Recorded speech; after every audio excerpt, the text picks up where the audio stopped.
இங்க வந்திருக்கிற media press பத்திரிகையாளர்கள் அனைவருக்குமே என்னுடைய முதற்கண் வணக்கத்தை தெரிவிச்சுக்கிறேன்.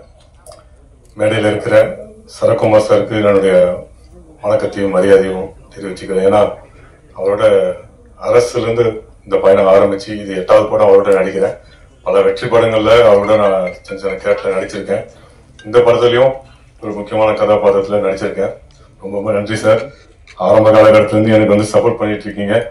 அரசு படம் முடிஞ்ச உடனே அவர் எனக்கு KS ரவிக்குமார் சார்கிட்ட அவர் ஷூட்டிங் ஸ்பாட்ல இருக்கும்போது என்னை இன்ட்ரோடியூஸ் பண்ணி இவருக்கு ஏதாவது நல்ல கேரக்டர் கொடுங்கன்னா சொல்லி என்னை ரெக்கமெண்ட் பண்ணியிருக்காரு. என்னுடைய நன்றியை தெரிவிச்சுக்கிறேன் சார்.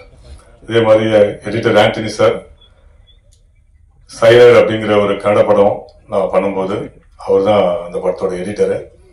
அதுதான் என்னோட ஃபர்ஸ்ட் படம் அவருடைய எடிட்டிங்ல வருது.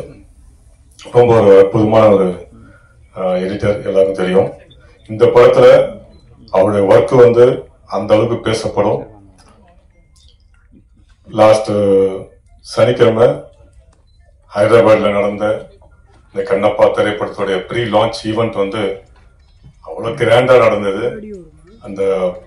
அதாவது அந்த ஈவெண்டே ரொம்ப சக்சஸ்ஃபுல்லான ஒரு திரைப்படத்தை முன்ன பார்த்த மாதிரி ஒரு சந்தோஷம் கிடைச்சது. அதுல படம் பார்த்த பிரம்மானந்தம் சார், அப்புறம் ரைட்டர் ரவி சார், அப்புறம் எடிட்டர் நம்ம ஆண்டனி சார், இவங்க எல்லாருமே சொன்னது என்னன்னா, after the entry of Prabhas sir இந்த படம் வேற லெவல்ல இருக்கும் அப்படின்னு தான் எல்லாருமே பார்த்தவங்க எல்லாருமே சொன்னாங்க. ஏன்னா அந்த அளவுக்கு இந்த படம் டைம் போறதே தெரியாத அளவுக்கு மிக பிரம்மாண்டமா ஃபர்ஸ்ட் கிளாஸா வந்திருக்குன்னு படம் பார்த்தாங்க எல்லாருமே. அதாவது நம்ம சும்மா சொல்றதுக்கும் அடி மனசுல இருந்து சொல்றதுக்கும் நிச்சயமா நம்ம பார்க்கும்போதே தெரியும். சோ அந்த அளவுக்கு படம் பார்த்த ஒரு 3-4 பேர் தான் பேசினாங்க. அதை பத்தி அடி மனசுல இருந்து அவ்வளவு சந்தோஷமாவும் அவ்வளவு நம்பிக்கையாவும் இந்த படத்தை பத்தி சொல்லியிருக்காங்க. நிச்சயமா இந்த படம் 100% ஒரு வெற்றி படமா எல்லாருக்கும் பிடிச்ச ஒரு படமா இருக்கும் நான் ஆணிதரமா சொல்றேன். அதே மாதிரி இந்த படத்தோட music director Stephen Davis C, உண்மையிலே அவர் ஒரு ஹீரோ ஆஃப் த பிலிம் சொல்லணும். ஏன்னா அன்னைக்கு விழாவே கலக்கினாரு முந்தானத்து ஹைதராபாத்ல. அந்த அளவுக்கு அவரோட சாங் எல்லாருமே ஈர்த்தது. சரஸ்வா கூட அந்த சாங் 1 more போடுங்க அப்படின்னு அவருக்காக 1 more கூட பாடி காமிச்சாங்க. சோ அந்த அளவுக்கு சாங்ஸும் ரொம்ப சூப்பரா வந்திருக்கு. அதே மாதிரி இதோட RR எக்ஸ்ட்ராடனரியா வந்திருக்கும் அப்படின்னு படம் பார்த்தவங்க எல்லாருமே சொல்றாங்க. நிச்சயமா இந்த படம் எல்லாருக்குமே பிடிச்ச ஒரு படமா இருக்கும். இந்த மொத்த குழுவுமே இன்னைக்கு இங்க ஒரு பெரிய ஈவெண்டா நடத்தலாம் தான் இருந்தாங்க. பட் இந்தியா முழுக்க பல நகரங்களுக்கு போய் இந்த படத்துடைய ப்ரீ லான்ச் ஈவெண்ட்ஸ் நடத்துறதுனால, அடுத்தடுத்து வர வெள்ளிக்கிழமை ரிலீஸ் ஆகிறதுனால இதை ரெப்ரசென்ட் பண்றதுக்கு இந்த சின்ன குழு நாங்க மட்டும் வந்திருக்கோம். இந்த படத்தை நீங்க எல்லாரும் மக்கள்கிட்ட கொண்டு போய் சேருங்க. இந்த மாதிரி படங்கள், சரித்திர முக்கியத்துவம் வாய்ந்த படங்கள் இது மக்கள்கிட்ட போய் சேர்ந்தாதான் இது ஒரு சக்சஸ்ஃபுல்லான ஒரு படமா அமையும். அதுக்கு நீங்க எல்லாம் சேர்ந்து இந்த படத்தை மக்கள்கிட்ட கொண்டு போய் சேர்க்கணும். இந்த படத்தை எல்லாருமே தியேட்டர்ல போய் பார்த்து உள்ள போயிட்டாங்கன்னா நிச்சயமா என்ஜாய் பண்ணுவாங்க. சோ அது போக விற்க வேண்டியது உங்களுடைய கையில தான் இருக்கு. வாய்ப்புக்கு நன்றி. இந்த படத்துடைய ப்ரொடியூசர் நடிகர் மோகன் பாபு சாருக்கு என்னோட மனமார்ந்த நன்றியை தெரிவிச்சுக்கிறேன். ஏன்னா அவர் இல்லைன்னா இந்த படத்துல நான் இல்லை. 2002 அவரை முதல்ல சந்திச்சேன். என்னோட நண்பன் கோலா ஆனந்த் அவர் தான் என்னை இன்ட்ரடியூஸ் பண்ணாரு. அன்னிலிருந்து தொடர்ந்து அவரை ஃபாலோ பண்ணி விஷ்ணு மஞ்சு சாருடைய முதல் படமான விஷ்ணு அப்படிங்கிற தெலுங்கு படத்துல ஒரு சின்ன கேரக்டர்ல வாய்ப்பு கொடுத்தாரு. அதுக்கப்புறம் காயத்ரி அவர் ஹீரோவா பண்ண படத்துல வாய்ப்பு கொடுத்தாரு. அதுக்கப்புறம் இந்த படத்துல ஒரு முக்கியமான கதாபாத்திரம் கொடுத்திருக்காரு. சோ தொடர்ந்து முயற்சி பண்ணா நிச்சயம் ஒரு நல்ல நிலைமைக்கு வருவாங்கிறதுக்கு இதுவும் ஒரு சின்ன உதாரணமா நான் எடுத்துக்கிறேன். ஏன்னா தொடர்ந்து அவரை ஃபாலோ பண்ணி திருப்பதியில போய் பார்ப்பேன். அவர் எப்பாவது காலாஸ்டிக்கு வந்தாருன்னா அங்க போய் பார்ப்பேன். ஹைதராபாத்ல போய் பார்ப்பேன். சென்னையில அவர் இருக்கும்போது சென்னையில பார்ப்பேன். இப்படி அவரை தொடர்ந்து ஃபாலோ பண்ணி அட்லாஸ்ட் ஒரு நல்ல ரோல், ஒரு நல்ல படத்துல, அதுவும் இவ்வளோ star cast, Prabhas sir Akshay Kumar சார்ல இவ்வளவு பெரிய ஸ்டார் காஸ்ட் உள்ள ஒரு படத்துல எனக்கும் ஒரு கேரக்டர் கொடுத்திருக்காரு. ஃபார் த ஃபர்ஸ்ட் டைம் தெலுங்குல இது வந்து எனக்கு 10ஆவதோ இல்ல 11ஆவது படம்னு நினைக்கிறேன். எனக்கு தனியா ஒரு போஸ்டர் போட்டது இந்த படத்தை தான். ஏன்னா அதுக்கு நான் மிகப்பெரிய என்றென்றும் நான் கடமைப்பட்டிருக்கணும். மோகன் பாபு சாருக்கு மிகப்பெரிய ஒரு நன்றி சொல்லிக்கிறேன். ஸோ என் கேரக்டருக்கும் ஒரு இன்ட்ரடக்ஷன் கேரக்டர் சம்பத் ராம் போட்டு என் கேரக்டரை பற்றி ஒரு போஸ்டர். ஸோ இது இவ்வளவு பெரிய படத்துல எனக்கு கிடைச்சது வந்து உண்மையிலே அந்த ஆண்டவனுடைய அருள் தான் நான் சொல்லணும். நிச்சயமா இந்த படம் ஒரு மிகப்பெரிய ஒரு வெற்றி படம் அமையும். வாழ்த்துக்கு நன்றி. வாழ்த்துக்கள். அனைவருக்கும் வணக்கம். காலதாமதத்துக்கு வருந்துகிறேன். ஏன்னா 1:30 மணிக்கு வரேன், 1 மணிக்கு வரேன், இல்லை நீங்கள் 2 மணிக்கு வந்தால் போதும்னு சொன்னாங்க. அதனால் நான் 2 மணிக்கு வரலான்னு சொல்லி கிளம்புறது கொஞ்சம் டிராஃபிக், உண்மையான டிராஃபிக் ஜாமில் நான் மாட்டிக்கிட்டேன். மணி மாதிரி இல்லை. ஏன்னா மணி வந்து மெதுவாக வராது, வந்து முன்னாடி வர உட்காந்தார். நான் தான் முதல்ல வந்தேன்ன மாதிரி. ஸோ வருகை தந்திருக்கின்ற அனைவருக்கும் என்னுடைய நன்றி கலந்த வணக்கத்தை தெரிவித்துக் கொள்கின்றேன். கண்ணப்பாவோட ப்ரீ ரிலீஸ் ஈவெண்ட் வந்து தமிழ்நாட்டில் மிகப்பெரிய லெவலில் பண்ணணும் எம்ஜிஆர் யூனிவர்சிட்டி வந்து பிளான் பண்ணிட்டு இருந்தாங்க. அது பல காரணங்களுக்காக இந்த படமும் வந்து 27ஆம் தேதி ரிலீஸ் பண்ணும்போது ப்ரீ ரிலீஸ் ஈவெண்ட் வந்து தான் நேற்று வந்து ஹைதராபாத்தில் பண்ணாங்க. அப்போ நான் வந்து சென்னையில் வந்து நம்ம பண்ணுற ஈவெண்ட் பண்ணாமல் இருந்தால் அது எப்படி இருக்கும்னு சொல்லி யோசனை பண்ணி நம்ம ஒரு ப்ரெஸ் மீட் நான் அவங்களெல்லாம் சந்திச்செல்லாம் நான் ஐடியா பண்ணேன். அப்புறம் விஷ்ணுகிட்ட சொன்னேன், என்ன அங்கிள் நம்மளே பண்ணிடலாம், நீங்கள் அங்கே கொஞ்சம் ரெப்ரசென்ட் பண்ணிடுங்கன்னு சொல்லி இங்கே யாரெல்லாம் வந்து எடிட்டர் இருந்தாங்க, சம்பத்ராம் இருந்தாங்க, அப்புறம் டிஸ்ட்ரிபியூட்டர் ரமேஷ் சகோதரர் சக்திவேல் சார் இருந்தாங்க. ஸோ அவங்களாம் வச்சு நாங்கள் பண்ணிடுறோம், என்னதான் இருந்தாலும் கிளிட்ஸ் அண்ட் கிளாமர் கொஞ்சம் இருந்தால் நல்லா இருக்கும்னு சொல்லி விருப்பப்பட்டு நீங்கள் பார்த்துட்டு வந்து நான் பார்த்தேன். ஆனால் சில பேர் கேட்டாங்க, என்ன போன தடவை மதுபாலா வந்தாங்க வரலையான்னு கேட்டாங்க. ஸோ இந்த மாதிரி கேள்வி வந்து கேட்டவங்களாம் இருக்காங்க, 3வது ரோல் உட்காந்துருக்காங்க. அதனால் நான் ஒரு ரெப்ரஸன்டேஷனாக வந்திருக்கேன். அதனால் அவங்களாம் அடுத்த முறை அவங்க வந்து ரிலீஸ் ஆன பிறகு படம் வந்து ப்ரிவியூ ஷோ போடும்போதாச்சும் வர வைக்கிறதுக்கு ட்ரை பண்ணுற பண்ணி அவங்கள்ட்ட சொல்லிடுறேன். ஸோ இந்த படத்தை பற்றி சொல்லணும்னா 1 லைன் ஸ்டோரி தான். அது கண்ணப்பான்னு சொன்னால் ஒரே லைன் தான் ஸ்டோரி. காளஹஸ்தி ஈஸ்வரன்னா சிவபக்தர்களே ஒரு சிறந்த பக்தராக 63 நாயனார்கள் ஒருவராக தான் கண்ணப்ப நாயனார். ஏற்கனவே கன்னடத்தில் வந்து ராஜ்குமார் சாரும் அப்புறம் வந்து ரெபல் ஸ்டார் கிருஷ்ணராஜு சார்லாம் அந்த படம்லாம் கண்ணப்பா தழுவிய கதைகள்லாம் பண்ணிட்டாங்க. இந்த கதையை வந்து விஷ்ணுவின் கோணம் தான் சொல்லணும். ஏன்னா ஒரு பிலீவர் நான் பிலீவர்கள் ஒரு போராட்டம் தான் ஃபர்ஸ்ட் ஹாஃப். அதுக்கப்புறம் எப்படி அவர் வந்து ஒரு இவ்வளோ பெரிய சிவபக்தராக மாறியதுக்கு காரணம் என்ன தான் அந்த படத்தோட கரு. இது வந்து முதல்ல ஒன்று நான் சொன்னால் மோகன் பாபு சாருக்கும் விஷ்ணுக்கு நான் வந்து என்னுடைய வாழ்த்துக்களை தொடர்ந்து சொல்லிக் கொண்டே இருக்க வேண்டிய அவசியம். ஏன்னா ஹெவன் ஆன் அர்த் அப்படின்னு சொன்னால் எங்கே இருக்குன்னு பார்த்தோம்னா, எங்கே வந்து இந்த சொர்க்கம் பூமி எங்கே இருக்குது அப்படின்னு தேடணும்னா நியூசிலாண்டை போய் செலக்ட் பண்ணாங்க. அப்பழுக்கற்ற ஒரு பூமியாக தெரிந்தது. நீங்கள் பார்த்தீங்கன்னா அந்த படத்தில் இருக்கிறலாம் நேச்சுரல் கலர்ஸ்ன்னு சொல்லலாம், தைரியமாக சொல்லலாம். இதில் டிஏல கரெக்ஷன் பண்ணாங்க, கலர் கரெக்ஷன் பண்ணாங்க. அது ரொம்ப மினிமலாக இருக்கும்னு நினைக்கிறேன். ஏன்னா அங்கே வந்து அந்த நியூசிலாண்டு ரோட்டருவான்ற இடத்துக்கு போகும்போது ஒரு 10 நாள் ஷூட்டிங் போகலாம், 15 நாள் ஷூட்டிங் போகலாம், 20 நாள் ஷூட்டிங் போகலாம். 120 நாளுக்கு மேலே ஒரு வெளிநாட்டில் போய் படம் எடுக்கிறது சாதாரண விஷயம் கிடையாது. நான் பொருட்செலவை பற்றி நான் சொல்லவில்லை, அந்த எஃபர்ட்டை சொல்கிறேன். ஏன்னா ஒரு செரீன் பியூர் பியூட்டிஃபுல் பிளேஸ் இப்படிதான் வந்து அந்த காலத்தில் இப்படிதான் இருந்திருக்கும் இந்த உலகம் அப்படின்னு நினைச்சு அதை செலக்ட் பண்ணியிருக்காங்க. அதுக்கு முதல்ல அதே ஒரு பெரிய கண்ணுக்கு குளிர்ச்சியான ஒரு உணர்வை ஏற்படுத்தி இந்த படமாக தான் நான் அதை பார்க்குறேன். நல்ல குழுர் தான். அந்த குழுவில் டிசிப்ளினோட அந்த வேலையை முடிக்கணும்னு சொல்லி ஒரு 7000 ஏக்கர்ஸ் ஒரு இடத்த வந்து பார்த்து அங்கே சில செட்டுகள் போட வேண்டியதா வால் சீன் எல்லாத்தையும் பண்ணுகின்ற அளவிற்கு சிறப்பாக வந்து பண்ணாங்க. ஸோ ஹேட்ஸ் ஆஃப் டு மோகன் Babu sir and Vishnu Manju for the effort. அந்த பிஹைண்ட் அவங்க பின்னாடி இந்த கேமராவுக்கு பின்னாடி இந்த எல்லாருக்கும் என்னுடைய நன்றியை சொல்லணும். இல்லை ஆத்திரி சொன்னது மாதிரி, இப்போ சக்திவேல் சொன்ன மாதிரி சரி, சம்பத்ரா சொன்ன மாதிரி, இதில் வந்து இந்த போராட்டம் வந்து ஸ்டார்டிங் வித் சின்ன வயசுல பார்த்தீங்கன்னா அந்த சிறுவன் கல்லை தூக்கி எறிய இது கல்லுன்னு சொல்லி பராசக்தி போல வசனங்கள் பேசுகின்ற ஒரு காட்சி அமைப்பெல்லாம் அமைஞ்சிருக்கும். ஏன்னா ஒரு இது வந்து சக்தி எப்படி வருது, இந்த கல்லு தானே இது, இதுக்கெல்லாம் பலிலாம் கொடுக்குறோமே அப்படின்னு ஒரு பெரிய மனப்போராட்டத்தில் இருப்பவர் தான் தின்னா. நம்ம கண்ணப்பாக மாறுகிறார். நான் வந்து தின்னாவோட ஃபாதர் நாத்தனாடுவா நடிச்சிருக்கேன். ஏன்னா எனக்கு வந்து பல முறை வந்து மோகன் பாபு சார் 13-14 வருஷமா இந்த படம் பண்ணு சார், அந்த படம் பண்ணுன்னு சொல்லும் போதெல்லாம் எனக்கு பண்ண முடியாமல் போச்சு. ஆனால் இந்த கதை வந்த உடனேயே அந்த முகேஷ் குமார் சிங் வந்து மிகப்பெரிய அளவில் மகாபாரதத்தை டைரக்ட் பண்ணி பெரிய அளவில் வெற்றி கொடுத்துருந்தாரு.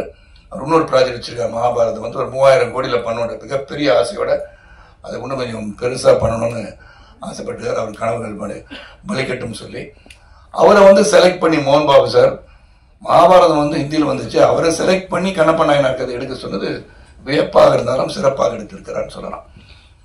எனக்கு கொடுக்கப்பட்ட கேரக்டர் அதில் வந்து இந்த கான்ஃப்ளிக்ஸ் பிட்வீன் மீ அண்ட் தின்னா, அதாவது விஷ்ணு, ரொம்ப சிறப்பாக அமைஞ்சிருந்துச்சு என்னை பொறுத்த வரைக்கும். ஏன்னா எடிட்டர் ஆந்திரிக்கு தான் தெரியும், சிறப்பாக நடிச்சிருப்போம், சிறப்பாக அமைஞ்சிருக்கோம். எதை வெட்டினாரு, எதை தூக்குனாரு, எதை சேர்த்தாரு எனக்கு தெரியாது. ஆனால் நல்லபடியாக இருக்கேன்னு சொல்லிட்டாரு, அதே எனக்கு உத்தரவாதம் இருக்குன்னா அதை சொல்ல முடியும். ஏன்னா அந்த மூவி இஸ் பிக், நம்ம எல்லாம் ஒன்றா சேர்ந்து அது இருக்கும் போது எந்த அளவுக்கு காட்சி தேவைப்படுகிறதோ அந்த அளவுக்கு இருந்தாலே போதும். அதுவும் இது ஒரு பேன் இண்டியா ஃபிலிம் சொன்னது வந்து பார்த்தீங்கன்னா அக்ஷய்குமார் வந்து, சிவன், காஜல், அப்புறம் பாருங்க மோகன் பாபு சார், மோகன்லால், பிரபாஸ், இதெல்லாம் வந்துச்சு. இவங்கெல்லாம் வந்து இன்டர்வல் இதெல்லாம் வந்த பிறகு இந்த படம் வந்து கடைசி 1 hour வந்து ரொம்ப ஸ்ட்ராங்காக இருக்குன்னு சொல்லி ஆந்தனி சொல்லவும் உண்மையிலே சந்தோஷமாச்சு. இங்கே மட்டும் இல்லை, ப்ரீ ரிலீஸ் இவெண்ட்லேயும் அவர் சொல்லிட்டு இருந்தார் அதை பற்றி. ஏன்னா அவர் தான் முழுமையாக பார்த்து எடிட் பண்ணி இந்த வார் சீனாக இருந்தாலும் சரி, காட்சிகளாக இருந்தாலும் சரி, லவ் சீனாக இருந்தாலும் சரி, எல்லாமே அவர் வந்து பார்த்துருக்காரு. இதில் வந்து ஷெல்டன் சொல்லி யூஎஸ்லேருந்து கேமராமேன் ஷெல்டன், அவருக்கு உதவியாளர் பிரபுதேவா, பிருந்தா மாஸ்டர் கொரியோகிராஃபி பற்றி, அப்புறம் வந்து கெச்சான்னு சொல்லிட்டு ஹாங்காங்லேருந்து ஸ்டன் கொரியோகிராஃபர், அப்படின்னு பார்த்தீங்கன்னா பல தரப்பட்ட யுக்திகள் நிறைந்த அனுபவம் மிக்க இவர்களை வைத்து இந்த படத்தை எடுத்திருக்காங்க. இங்கேயும் அந்த விதத்தில் எந்த ஒரு குறை வைக்கல. அப்புறம் பார்த்தீங்கன்னா எல்லாருமே நல்லா நடிச்சிருக்காங்கன்னு சொல்லணும். ஏன்னா அந்த கிவன் தேர் பெஸ்ட். அந்த உழைப்பு வந்து மிக அதிகமாக கொடுக்கப்பட்டிருக்கின்ற படம். அந்த உழைப்புக்கு வெற்றி வரணும்னு சொல்கிறோம். இந்த படம் இப்படி ஓடும், அப்படி ஓடும், இவ்வளோ வசூல் செய்யலாம் சொல்ல தயாராக இல்லை. ஆனால் இந்த படம் ஒரு சிறந்த படமாக மக்கள் தெரிந்து கொண்டு புரிந்து கொள்ள வேண்டிய ஒரு படமாக இருக்கும் நான் நினைக்கிறேன்.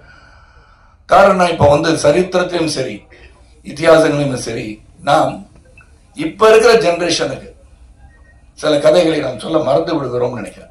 ஏன்னா அவங்களுக்கு இன்ட்ரெஸ்ட் இல்லாததை வந்து இன்ட்ரெஸ்ட் கொண்டு வரணும்னா, இப்போ பொன்னியின் செல்வன்ற கதையை வந்து எல்லாரும் வந்து போய் பார்க்கணும்னு நினைக்கிறதுக்கு அதை வந்து சொல்லிகிட்டே இருந்தாங்க. பொன்னியின் செல்வன் கதையை பற்றி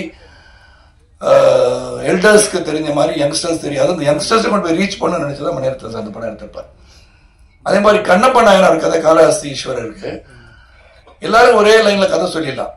வலது கண்ணில் வந்து ரத்தம் வந்தது, உடனே கண்ணை பிடிங்க வச்சாரு, அப்புறம் இடது கண்ணிலையும் வந்துடுச்சு, திருப்பி அது இன்னொரு காலை வந்து கட்டவரில் வச்சு இடம் தெரியாமல் போயிடக்கூடாதுன்னு வச்சு பண்ணாரு அப்படின்னு அது ஒன்லைன் ஸ்டோரி. பட் விஷ்ணு ஒரு கோணத்தில் before becoming Kannappa, what was Kannappa, என்னவாக இருந்தார், ஒரு வேடனாக இருந்தவர் எப்படி வந்து மாறி சிவபக்தரானார்ன்றது கதை.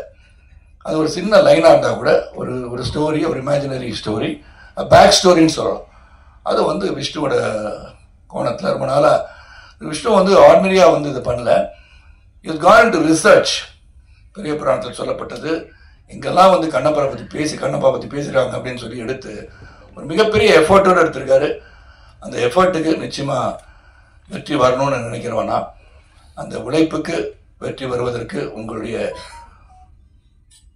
அன்பு ஆதரவு இந்த திரைப்படத்துக்கு வேணும். அது மட்டும் இல்லாமல் ஃப்ளோர் அப்படி இங்கே சவுத்தில் இருக்கிற காளஹஸ்தியை சேர்ந்த இந்த கண்ணப்ப நாயனாரை பற்றி நம்ம அகில இந்தியாவுக்கு தெரியணும்னா இந்த கதை நிச்சயமாக அங்கே போய் சேரணும். 2வது பக்தி. உங்களுக்கு 3 மணிக்கு மேலே வேற ஒரு இதுக்கு வந்துட்டாங்கன்னு நினைக்கிறேன். இந்த பக்தியை பற்றி சொல்லியிருக்காங்க. எவ்வளோ பேருக்கு பக்தி இருக்குன்றது இன்னைக்கு. அந்த பக்தியை வந்து எல்லாரும் வந்து இப்போ ஜோசியிட்ட போனாலும் தெரியும், போன உங்களுக்கு அம்மாவுக்கு டைம் இப்போ சரியில்லைன்னு சொல்லிடுவாங்க. ஏன்னா நீங்கள் அந்த மாதிரி போய் பார்ப்போம். போய் கோயிலுக்கு போகிறோம்னு சொன்னால் அடிக்கடி ஒரு தினமும் போய் கோயில் போகிறதோ, தினமும் சாமி கும்பிட்றதோ இல்லாமல் இருக்கலாம். ஆனால் ஒரு துன்பமான நிலையோ, ஒரு கஷ்டமான சூழ்நிலையோ, பிரச்சனையாக இருக்கும், நிச்சயமாக கோயில் போவோம். ஒரு ஜோசியர் போய் பாரு, என்னங்க என்ன சொல்லுது கட்டம் அப்படின்னு சொல்கிற அளவுக்கு இருப்பாங்க.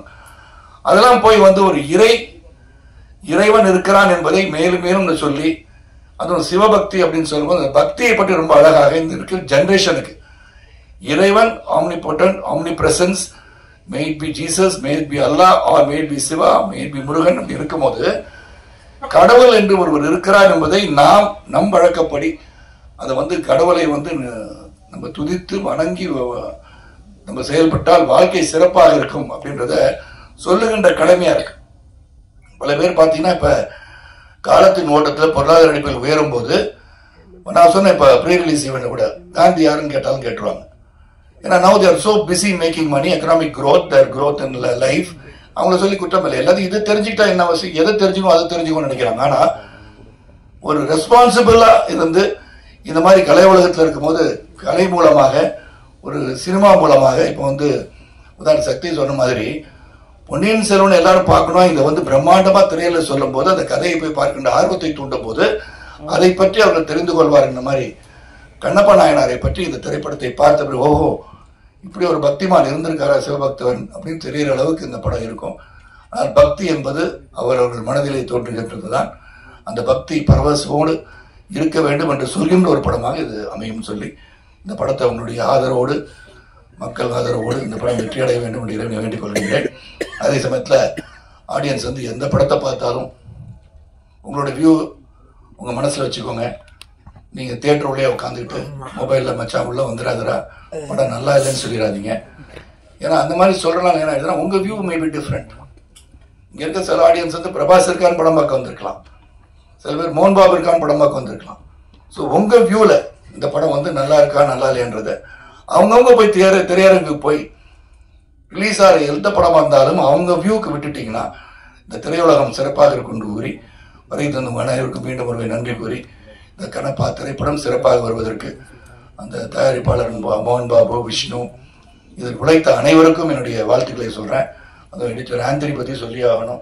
வெரி டெடிக்கேட்டட் ஒர்க்கர், 24/7 இந்த படத்தை எவ்வளோ உழைச்சிருப்பான்னு எனக்கு தெரிஞ்சானா அது பெரிய படம். அதை டு பிரிங் இட் டு ஒரு சிம்பிள். அது அவரே சொன்னார், லென்த் மாதிரி தெரியும் ஆனால் இருக்காருன்னு அவரே சொல்கிறாரு.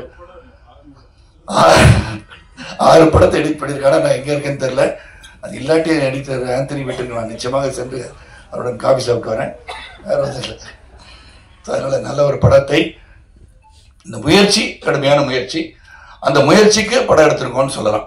அந்த முயற்சி வெற்றி பெற உங்களுடைய வாழ்த்துக்களுடன் விடைபெறுகிறேன். நன்றி, வணக்கம்.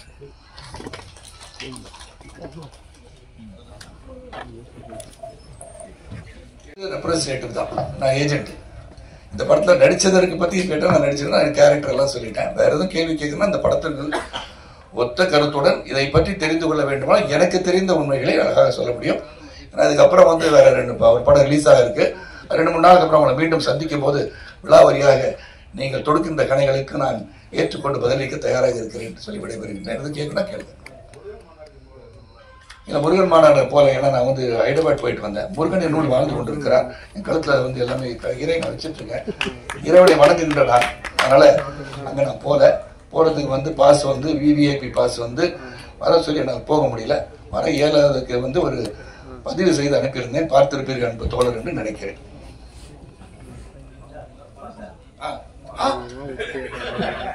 உங்களதான் தேடிட்டு இருந்தேன். சொல்லுங்க பாஸ். அப்படி சொல்லலடா, ரிவ்யூ பண்ணாதீங்க உங்களை சொல்ல முடியுமா பாஸ்? நான் படம் பார்க்க போறவங்கள சொன்னேன். படம் பார்க்க போறேன். நீங்க ரிவ்யூ பண்றது கடமை. நீங்க there is a film critic, you can't say the truth and truth என்னது நீங்க சொல்லலாம். படம் பார்க்க போறவங்க போயிட்டு உள்ள இந்த வழியை உள்ளான்னு சொல்லி நீங்களா சொல்ல போறீங்க? நீங்க அப்படி சொல்ல போறது இல்லையா? நீங்க கருத்துக்களை பதிவுகின்ற சேனல் வச்சிருப்பீங்க, இல்லாட்டி ஒரு யூடியூப் சேனல் வச்சிருப்பீங்க. அது வேற. நான் என்ன சொல்றேன், பார்க்கறவங்க பார்க்கட்டும்னு சொல்றேன்.